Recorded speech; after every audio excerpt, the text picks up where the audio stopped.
నమస్కారం ఘంటారావానికి స్వాగతం. ముందుగా ప్రధానాంశాలు.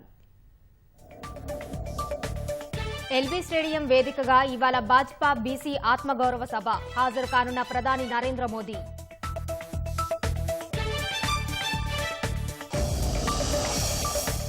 ఎన్నికల ప్రచారాన్ని ముమ్మరం చేసిన సీఎం కేసీఆర్ నేడు పెద్దపల్లి, మంథని, చెన్నూరు ప్రజా ఆశీర్వాద సభ.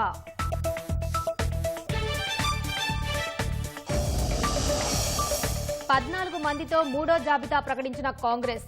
బోధ్, వనపర్తిలో అభ్యర్థులను మార్చిన హస్తం పార్టీ.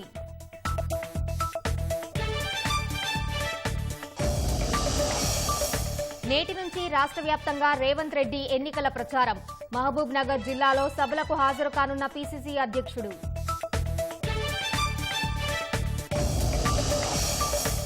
ఐదు రాష్ట్రాల అసెంబ్లీ ఎన్నికల్లో మొదలైన తొలి అంకం. మిజోరాంలో 40, ఛత్తీస్గఢ్లో 20 చోట్ల కొనసాగుతున్న పోలింగ్.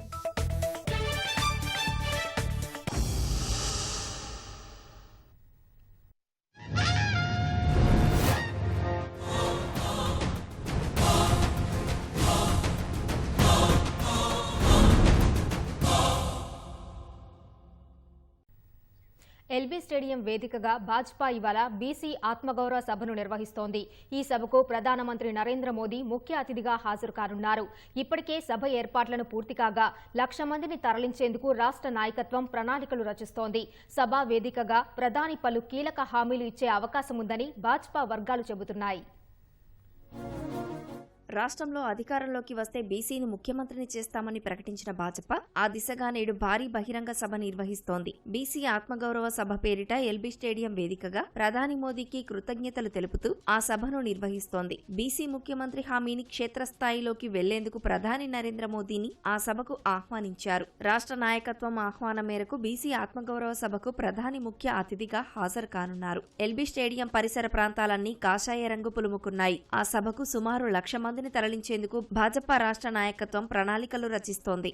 సాయంత్రం 5:05 ప్రత్యేక విమానంలో ప్రధాని మోదీ బేగంపేట విమానాశ్రయానికి చేరుకుంటారు. అక్కడి నుంచి నేరుగా ఎల్బీ స్టేడియానికి బయలుదేరి వెళ్తారు. 5:30 నుంచి 6:10 వరకు బీసీ ఆత్మగౌరవ సభలో పాల్గొంటారు. ప్రధాని దాదాపు 20 నిమిషాల పాటు ప్రసంగించే అవకాశం ఉన్నట్లు తెలుస్తోంది. ఆ సభ వేదికగా పలు కీలక హామీలు ప్రకటించే అవకాశం ఉన్నట్లు భాజపా వర్గాలు చెబుతున్నాయి. ప్రధాని సభకు జనసేన అధినేత పవన్ కళ్యాణ్ హాజరవుతారని పార్టీ వర్గాలు తెలిపాయి. సభ అనంతరం బేగంపేట విమానాశ్రయం నుంచి 6:35 ఢిల్లీకి వెళ్తారని భాజపా నేతలు వెల్లడించారు.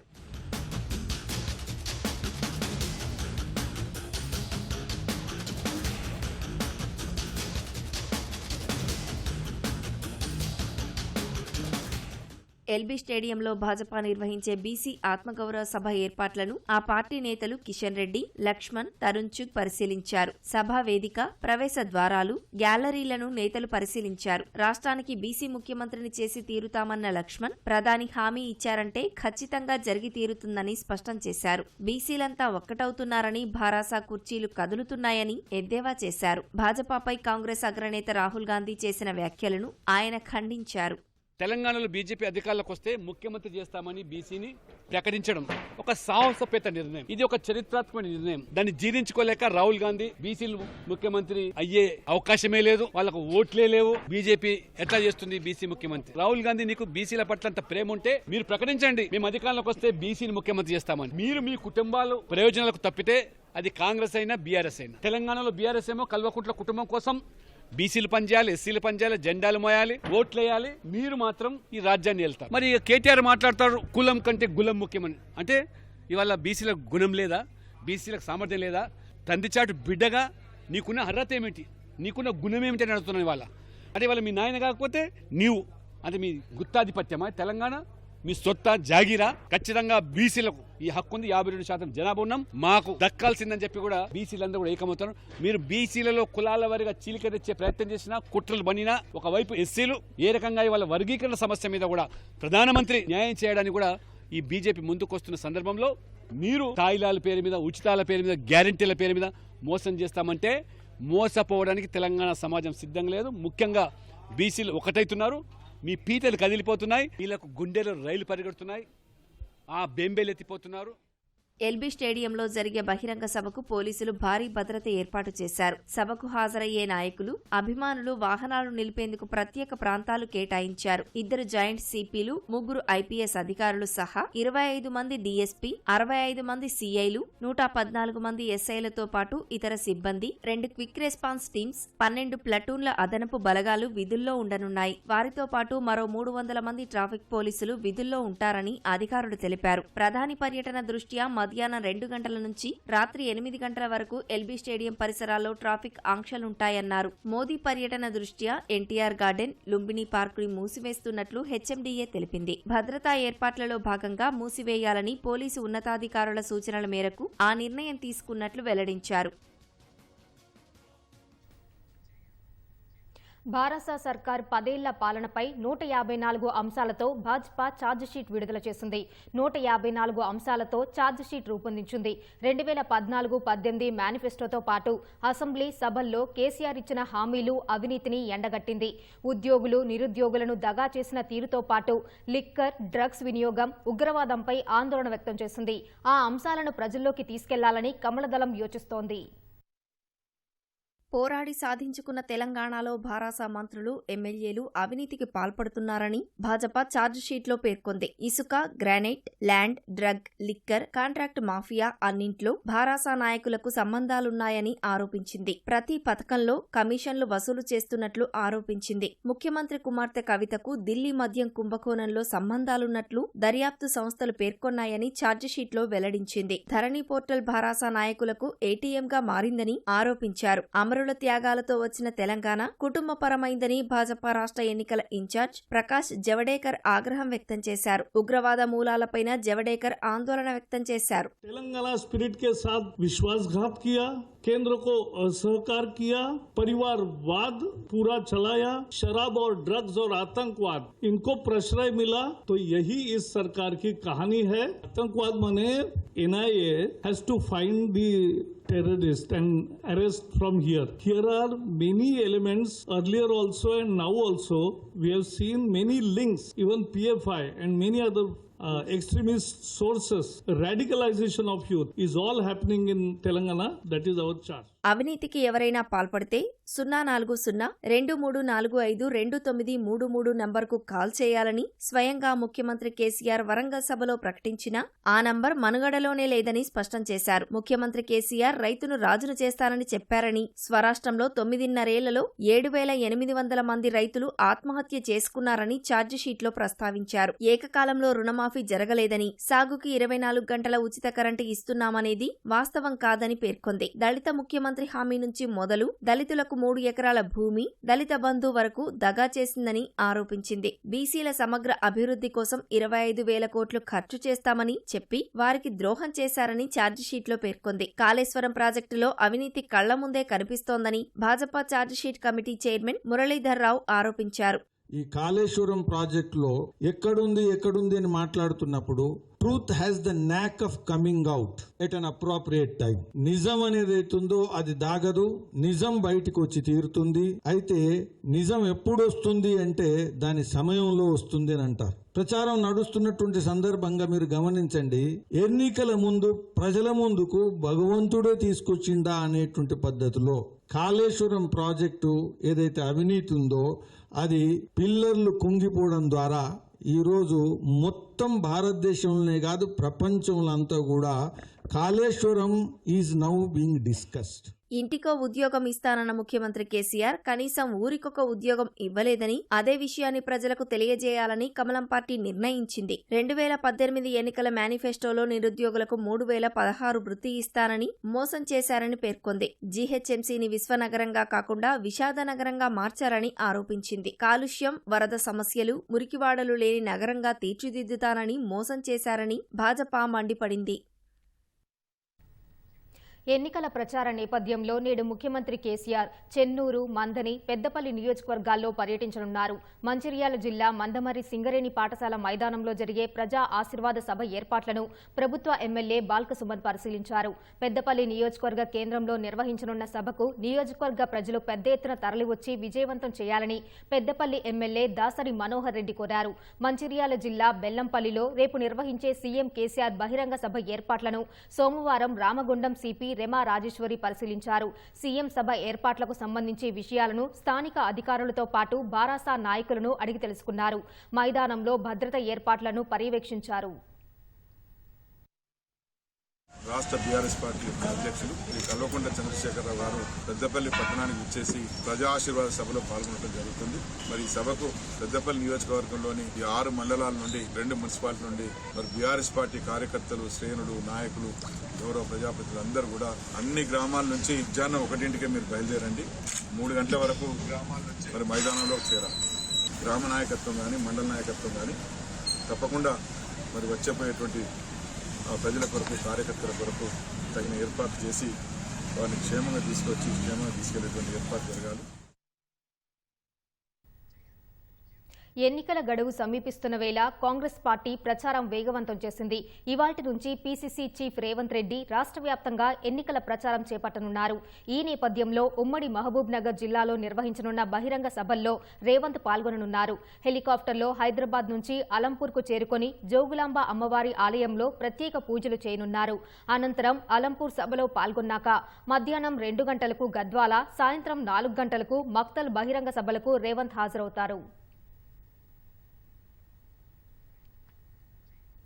కాంగ్రెస్ 3వ విడతలుగా 114 నియోజకవర్గాలకు అభ్యర్థులను ప్రకటించింది. మరో 4 స్థానాలకు కాంగ్రెస్, 1 స్థానంలో సిపిఐ అభ్యర్థిని ప్రకటించాల్సి ఉంది. పీసీసీ అధ్యక్షుడు రేవంత్ రెడ్డిని కొడంగల్, కామారెడ్డి నుంచి బరిలో నిలిపింది. వనపర్తి, బోధ్ అభ్యర్థులని మార్చింది. 3వ జాబితా విడుదల తర్వాత బీసీలకు 23 స్థానాలు, మహిళలకు 11 టికెట్లు దక్కాయని కాంగ్రెస్ వర్గాలు విశ్లేషిస్తున్నాయి. శాసనసభ ఎన్నికల్లో పోటీ చేసేందుకు రాష్ట్ర కాంగ్రెస్ 4 నియోజకవర్గాలు మినహా అన్నింటికీ అభ్యర్థులను ప్రకటించింది. తొలి జాబితాలో 55, రెండో జాబితాలో 45, మూడో జాబితాలో 14 స్థానాలకు అభ్యర్థులను ఖరారు చేసింది. మూడో జాబితా అభ్యర్థుల ఎంపికలో పార్టీ ఆచితూచి వ్యవహరించింది. చాలా చోట్ల గట్టి పోటీ ఇచ్చే అభ్యర్థులుండటం, రాష్ట్ర నేతల మధ్య సమన్వయం లేకపోవడం, కొత్తగా పార్టీలో చేరికలుండడంతో మూడో జాబితా విడుదలలో జాప్యం జరిగింది. రెండో జాబితాలో 45 మందిని ప్రకటించగా అసంతృప్త జ్వాలలు చెలరేగాయి. సకాలంలో అణచివేయలేకపోవడంతో తీవ్ర అసంతృప్తికి గురైన నాయకులు కొందరు పార్టీని వదిలిపెట్టి బయటకు వెళ్లారు. మరికొందరు పార్టీ కార్యకర్తలకు దూరంగా ఉంటూ నిరసన వ్యక్తం చేయడంతో క్షేత్రస్థాయిలో కొంత స్తబ్దత నెలకొంది. మరోసారి నిర్వహించిన సర్వేలు కొన్ని సీట్లు కాంగ్రెస్ కి తగ్గినట్లుగా వెల్లడించాయి. వాటిని దృష్టిలో పెట్టుకుని మూడో జాబితాను మరింత అప్రమత్తతతో కేంద్ర ఎన్నికల కమిటీ పూర్తి చేసినట్లుగా తెలుస్తోంది.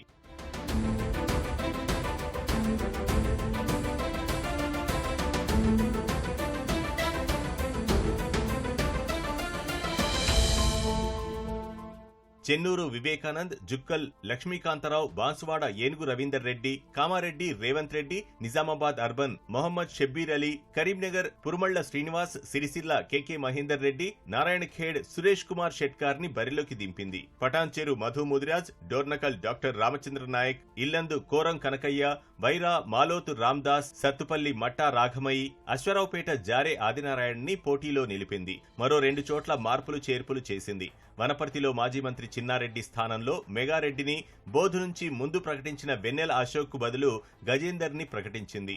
చేవెళ్ల అభ్యర్థిగా భీమ్ భరత్ ను ప్రకటించిన పార్టీ ప్రస్తుతం తాత్కాలికంగా పక్కన పెట్టింది. ఆ స్థానంలో మరొకరిని ప్రకటిస్తారన్న ప్రచారం జోరందుకుంది. భరత్ పై ఉన్న వివిధ కేసులను న్యాయ పరిశీలనకు పంపినట్లు సమాచారం. ఆ నివేదిక వచ్చిన తర్వాతనే బీఫామ్ ఇచ్చే అవకాశం ఉంది. మూడో జాబితాలో ప్రకటించిన 114 నియోజకవర్గాలు కాకుండా మరో 5 చోట్ల అభ్యర్థులను ప్రకటించాల్సి ఉంది. కొత్తగూడెం సిపిఐకి కేటాయించగా సూర్యాపేట, తుంగతుర్తి, చార్మినార్, మిర్యాలగూడ నియోజకవర్గాలకు ప్రకటించకుండా పెండింగ్ లో ఉంచారు. సిపిఎంతో పొత్తు కొనసాగేటట్లు ముందుకెళ్లాలని భావిస్తున్నట్లు పార్టీ వర్గాలు వెల్లడిస్తున్నాయి. అయితే ఇప్పటికే కాంగ్రెస్ తో సిపిఎం తెగదెంపులు చేసుకుని 14 నియోజకవర్గాల అభ్యర్థులను ప్రకటించింది. 20కి పైగా స్థానాల్లో అభ్యర్థులను నిలబెట్టాలని సిపిఎం భావిస్తుండగా ఏదో విధంగా దగ్గర చేర్చుకుని ముందుకెళ్లాలని హస్తం పార్టీ భావిస్తోంది. అందులో భాగంగానే మిర్యాలగూడ టికెట్ ప్రకటించకుండా ఆపారు. చార్మినార్ నుంచి మాజీ ఎమ్మెల్యేలు బరిలోకి దించాలని యోచిస్తున్నట్లుగా తెలుస్తోంది. సూర్యాపేటలో దామోదర్ రెడ్డి, పటేల్ రమేష్ రెడ్డి మధ్య రాజీ కుదరకపోవడం, రాష్ట్ర స్థాయి నేతల్లో ఏకాభిప్రాయం రాకపోవడంతో ఆగినట్లుగా తెలుస్తోంది. తుంగతుర్తిలో బలమైన అభ్యర్థి లేకపోవడంతో ప్రకటించలేదు. మిర్యాలగూడలో సిపిఎంతో పొత్తు కుదరకపోతే లక్ష్మారెడ్డికి దక్కే అవకాశం ఉంది. ఎట్టకేలకు కాంగ్రెస్ సిపిఐ పొత్తు పొడిచింది. అనేక చర్చోపచర్చలు, తర్జన భర్జనలు, సంప్రదింపుల మధ్య అసెంబ్లీ ఎన్నికల్లో కలిసి పనిచేయాలని రెండు పార్టీలు నిర్ణయానికి వచ్చాయి. పొత్తుల్లో భాగంగా సిపిఐకి కొత్తగూడెం ఇచ్చేందుకు అంగీకారం కుదిరింది. ఈ నెల 8న కొత్తగూడెంలో నామినేషన్ వేసేందుకు కూనంనేని సిద్ధమవుతున్నట్లు తెలుస్తోంది. కాంగ్రెస్ 3వ జాబితా ప్రకటనతో ఉమ్మడి ఖమ్మం జిల్లా బరిలో ఉన్న కాంగ్రెస్ అభ్యర్థులు ఖరారయ్యారు. కాంగ్రెస్ సిపిఐ పొత్తులో భాగంగా కొత్తగూడెం స్థానం కమ్యూనిస్టు పార్టీకి ఖరారైంది. ఈ మేరకు పీసీసీ అధ్యక్షుడు రేవంత్ రెడ్డి, సిపిఐ రాష్ట్ర కార్యదర్శి కూనంనేని సమావేశమై చర్చించిన తర్వాత కొత్తగూడెం నుంచి సిపిఐ పోటీ చేస్తుందని ప్రకటించడంతో పొత్తుల అంశం కొలిక్కి వచ్చినట్లయింది. అయితే కొత్తగూడెం బరిలో సిపిఐ నుంచి ఆ పార్టీ రాష్ట్ర కార్యదర్శి బరిలోకి దిగడం ఖాయంగా కనిపిస్తోంది. కొత్తగూడెం నుంచి కూనంనేని పేరును ప్రతిపాదిస్తూ జిల్లా కార్యవర్గం తీర్మానించి రాష్ట్ర కమిటీకి పంపింది.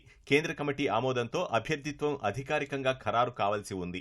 సుజాతనగర్ నియోజకవర్గంగా ఉన్నప్పుడు 1999లో 2004లో కూనంనేని అసెంబ్లీ బరిలో నిలిచి ఓటమి పాలయ్యారు. కొత్తగూడెం నియోజకవర్గంగా ఏర్పడిన తర్వాత 2009లో జరిగిన ఎన్నికల్లో పోటీ చేసి గెలుపొందారు. 2014లో సిపిఐ అభ్యర్థిగా బరిలో నిలిచి ఓటమి పాలయ్యారు. 2018 ఎన్నికల్లో పొత్తుల్లో భాగంగా కాంగ్రెస్ కి సీటు దక్కడంతో కూనంనేని పోటీ చేయలేదు. మరోసారి కాంగ్రెస్ తో పొత్తులో భాగంగా సీటు దక్కడంతో కొత్తగూడెం బరిలో నిలిచేందుకు కూనంనేని సన్నద్ధమవుతున్నారు. 5వ అసెంబ్లీ బరిలో నిలుస్తున్న కూనంనేని సాంబశివరావు రాష్ట్ర కార్యదర్శి హోదాలో తన అదృష్టాన్ని పరీక్షించుకోనున్నారు.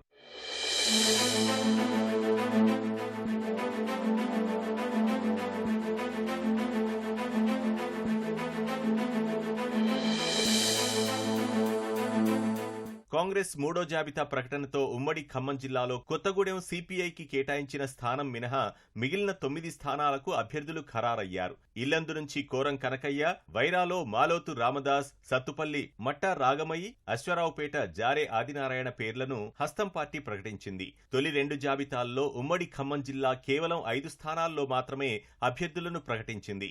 ఇప్పటికే నామినేషన్ల ప్రక్రియ కొనసాగుతుండటం, ఈ నెల 10 వరకు నామినేషన్ల స్వీకరణ జరుగుతుండటంతో ఉమ్మడి ఖమ్మం జిల్లాలో రాజకీయాలు మరింత వేడెక్కనున్నాయి. టికెట్ తమకే వస్తుందని కొండంత ఆశతో ఉన్న అభ్యర్థులు తాజా ప్రకటనతో నామినేషన్లకు సిద్ధం చేసుకుంటున్నారు. కొందరు ఆశావహులు పలు నియోజకవర్గాల్లో నామినేషన్లు దాఖలు చేశారు. ఇల్లందులో కోరం కనకయ్య, చీమల వెంకటేశ్వర్లు, మంగీలాల్ నాయక్ నామినేషన్లు దాఖలు చేశారు. వైరా, సత్తుపల్లి, అశ్వరావుపేటలో హస్తం పార్టీ తరఫున ఎవ్వరూ నామినేషన్లు వేయలేదు. ఇప్పటికే అధికార పార్టీ అభ్యర్థులు జోరుగా ప్రచార పర్వంలో మునిగి తేలుతున్నారు. ముఖ్యమంత్రి కేసీఆర్ ప్రజా ఆశీర్వాద సభలతో పార్టీ శ్రేణుల్ని ఎన్నికలకు కార్యోన్ముఖుల్ని చేస్తున్నారు. తొలి దఫాలో 5 నియోజకవర్గాల్లో బహిరంగ సభల్లో పాల్గొనగా ఈ నెల 13, 21న మరికొన్ని నిర్వహించేందుకు భారాస సిద్ధమవుతోంది. అధికార పార్టీని ధీటుగా ఎదుర్కొనేలా ప్రతిపక్షాలు సైతం ప్రణాళికలు రచిస్తున్నాయి. ప్రభుత్వంలోని లోపాలను ఎత్తిచూపుతూ ప్రజల్లోకి వెళ్తున్నాయి. ఒక్క అవకాశం ఇవ్వాలని, అధికారంలోకి వస్తే ప్రజా సంక్షేమానికి పెద్దపీట వేస్తామంటూ హామీలను గుప్పిస్తున్నాయి. రాష్ట్రంలో అధికార పక్షాన్ని ధీటుగా ఎదుర్కొనేలా విపక్షాలు ప్రచారంలో జోరు పెంచాయి. రంగారెడ్డి జిల్లా ఇబ్రహీంపట్నం కాంగ్రెస్ అభ్యర్థి మల్రెడ్డి రంగారెడ్డికి మద్దతుగా ఆయన కుటుంబ సభ్యులు ప్రచారాన్ని చేశారు. సికింద్రాబాద్ సనత్ నగర్ కాంగ్రెస్ అభ్యర్థి కోట నీలిమ సమక్షంలో పెద్ద ఎత్తున యువకులు, మహిళలు పార్టీలో చేరారు. వచ్చే ఎన్నికల్లో అధిక స్థానాలను కైవసం చేసుకుంటామని పీసీసీ కార్యనిర్వాహక అధ్యక్షుడు మహేష్ కుమార్ గౌడ్ అన్నారు. ఎన్నికల ముందు మన ముందుకు వచ్చి పార్టీలిచ్చే డబ్బులు తీసుకుని కాంగ్రెస్ కే ఓటు వేయాలని ముషీరాబాద్ కాంగ్రెస్ అభ్యర్థి అంజన్ కుమార్ యాదవ్ సూచించారు.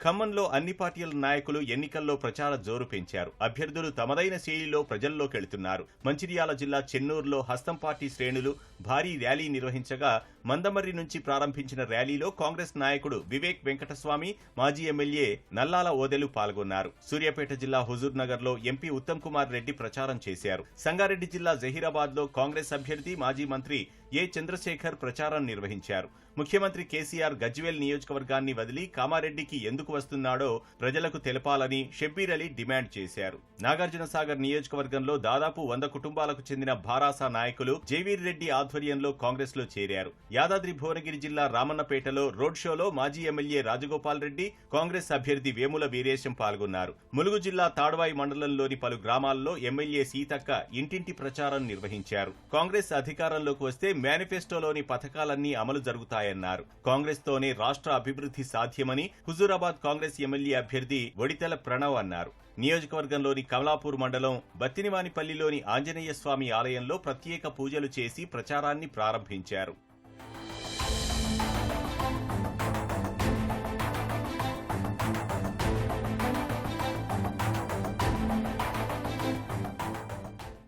ఎన్నికల ప్రచారంలో భాగంగా సికింద్రాబాద్ సనత్ నగర్ నియోజకవర్గంలో గోవా ముఖ్యమంత్రి ప్రమోద్ సావంత్ పర్యటించారు. భాజపా అభ్యర్థి మర్రి శశిధర్ రెడ్డికి మద్దతుగా ఓట్లు అభ్యర్థించారు. అంబర్పేట్ నియోజకవర్గం లింగంపల్లిలో భాజపా ఎమ్మెల్యే అభ్యర్థి మాజీ మంత్రి కృష్ణ యాదవ్ పార్టీ నాయకులు, కార్యకర్తలతో కలిసి ఇంటింటికి వెళ్లారు. జగిత్యాల జిల్లా మెట్పల్లిలో Nizamabad MP Dharmapuri Arvind road show నిర్వహించారు. భాజపాతోని అభివృద్ధి సాధ్యమని భాజపా డోర్నకల్ ఎమ్మెల్యే అభ్యర్థి సంగీత చెప్పారు. జగిత్యాలలో భాజపా అభ్యర్థి డాక్టర్ బోగస్ రామణి ఇంటింటి ప్రచారం చేపట్టారు.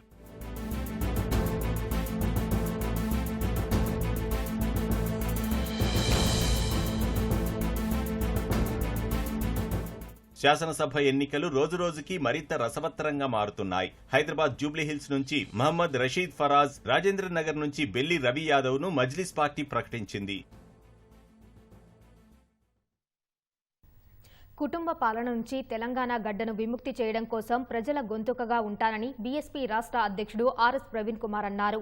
బీఎస్పీ అధినేత్రి ఆశీస్సులు, మహనీయుల ఆత్మసాక్షిగా తెలంగాణ అమరవీరుల త్యాగాల స్ఫూర్తితో దగాపడ్డ తెలంగాణ ప్రజల తరఫున పనిచేస్తానని ప్రకటించారు. ఈ నెల 10న సిర్పూర్లో మధ్యాహ్నం 1 గంట నుంచి 3 గంటల మధ్యలో బీఎస్పీ అభ్యర్థిగా నామినేషన్ వేయనున్నట్లు తెలిపారు. ఎన్నికల్లో ఆశీర్వదించాలని ప్రార్థిస్తున్నట్లు ఎక్స్ వేదికగా ప్రవీణ్ కుమార్ వెల్లడించారు.